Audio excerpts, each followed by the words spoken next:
Good evening, I am the Dark Narrator, and this is tonight's story.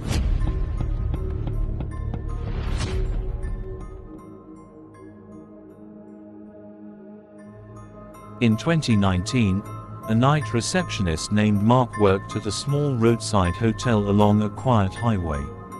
The place was old, built sometime in the 1980s. Most travelers only stayed one night before continuing their journey. There was only one strange rule the manager always reminded the staff about. Never answer calls from room 317 after midnight. Mark thought it was just a weird superstition. Room 317 had been locked for years after a tragic incident involving a guest who died there.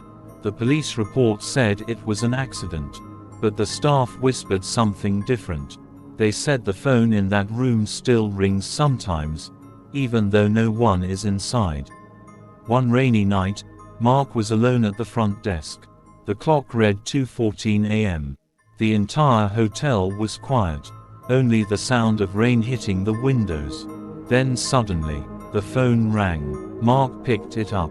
"Front desk, how can I help you?" Static filled the line. Then a woman's voice whispered softly, "Please, help me." Mark frowned. "Ma'am, what room are you calling from?" The voice replied, 317. Mark froze. He slowly looked at the room board behind the desk. Room 317 had no key. No guest. It had been locked for 10 years.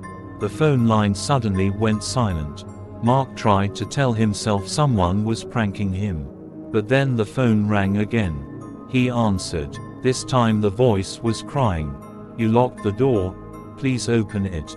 Mark's heart started pounding. I'm sorry ma'am, but that room is closed."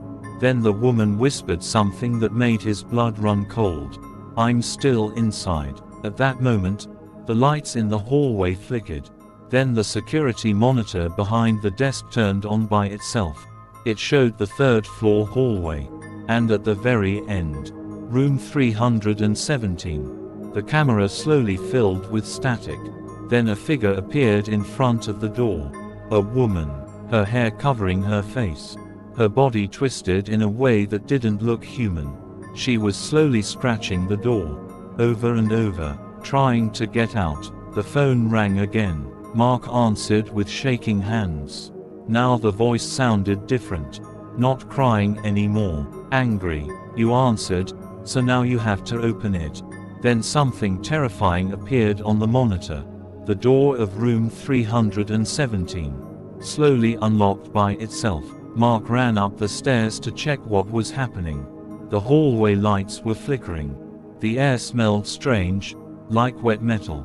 When he reached room 317, the door was slightly open.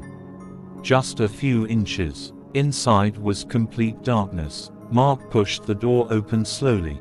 The room looked abandoned. Dust everywhere. Old furniture covered with sheets.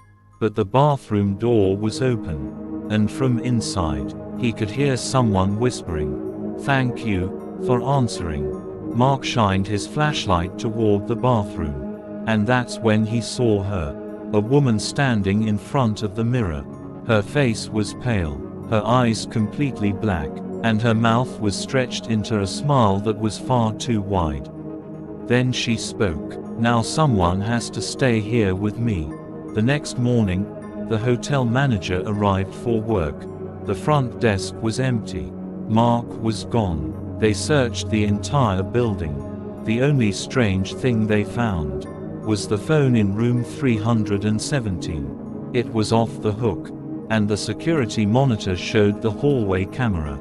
On the screen, you could see a man standing inside the room, facing the wall, not moving. When the manager zoomed in, he realized something horrifying. It was Mark. Even today, the hotel is still open, but room 317 is locked again. And sometimes, late at night, the phone at the front desk rings. When someone answers, a voice whispers, "Please, help me, open the door."